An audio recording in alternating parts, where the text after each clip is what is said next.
please don't book your Tampines Parktown condo yet. I was at the Parktown show flat yesterday, and all around me, there's this hype, there's this energy, there's this fever. And everyone is feeling so optimistic. Sure, you can make money. Sure, you can exit on. But there are condos in Tampines where the first owners did not make money at all. So that's why before you put a check in, you must know these 5 mistakes, because it's gonna save you a lot of money, I promise you. And mistake number 1 is such a sad mistake that you can totally avoid only if you step back. Agents will always tell you, integrated development, confirm make money, confirm one. But there's something else they don't tell you. The size of the mall matters. No wonder my Yishun clients always late, because North Point is such a huge mall. It's 120,000 square meters. And then there's a smaller type of shopping mall, something like Waterway Point, which is around 36,000 square meters. But there are also malls below 15,000 square meters, like Sengkang Grand, and Parktown is going to be one of them. Belfi, so what if the size of the mall is big or small? If you go to the bigger integrated malls, Waterway Point, Bedok Mall, and because there's a lot more shops, there's a lot more vibrancy, people like to go there. But if it's a small mall and you don't even have koi, but I'm not saying you shouldn't buy Parktown. All I'm saying is put aside the idea that it's an integrated development. You must look beyond the hype, because the things that are going to make it profitable is the layout, entry price, and other fundamental aspects of the condo. And it's not the integrated hub label. And that's mistake number 1, falling for marketing buzzwords instead of buying based on proper fundamentals. So let's say you're not buying based on hype. You really like the place, you really like the layout, and the condo has checked all your profitability checklists. You might still be making a huge mistake if you go buy the higher floors. I'll explain why. So in Singapore, the higher the better. So the empty plots of land around Parktown, it's not going to last forever. So before you book, look at the master plan. Know how tall these buildings are going to go up, and ask the agent, when you move in, what's going to be the view like? Because you don't want to be overpaying for a high floor unit. And that is mistake number 2, thinking your unblocked view will last forever. A lot of people will claim they are making a logical decision.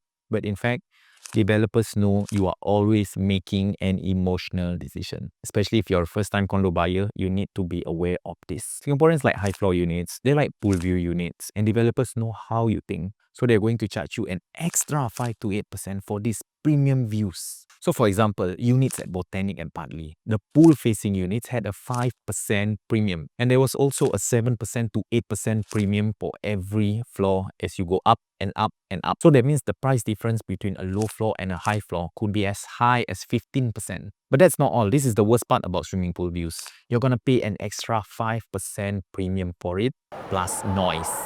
But here's what you should do. You should compare the price jump per floor. If it's higher than 5%, think twice. So before you pick a unit, ask yourself, in the future, would a buyer pay 5% extra for your unit? If the answer is no, then just buy the non-premium units. And that is mistake number 3, paying more money for premium units that are not worth it. So now you're buying the project because it has the right fundamental. You're also buying the right unit at the right price. And you've also checked the master plan. But agents always warn you about the next mistake. This could be the biggest mistake you're gonna make.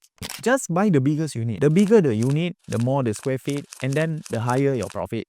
So at Parktown residences, 3-bedroom units range from 926 square feet to 1184 square feet. But the difference is not just size alone, but it's how the space is being used. So forget about sizes, but go for efficiency. And that is mistake number 4. Choosing the wrong 3-bedroom type. And the last mistake is going to be the worst kind of mistake. It's a mistake where you plan for everything, you know why you're buying this condo, you know which layout to buy, and because you just missed this one thing, and the FOMO devil is gonna come for you, and you're gonna lose a few $100,000. So many people come to booking day happy, optimistic. It's like Emerald of Katong a few months ago. People just assume they can come and then just pick any unit and you'll get it. But what if the unit you want is taken away? But there were a lot of buyers who didn't get the units they wanted, and they ended up overpaying for a unit they did not plan for and will later regret. But smart condo buyers do this instead. They rank their top 5 units in advance. They set a max budget so they know they won't overpay for some units. What if you don't get all the 5 choices? They have backup options, not only for Parktown,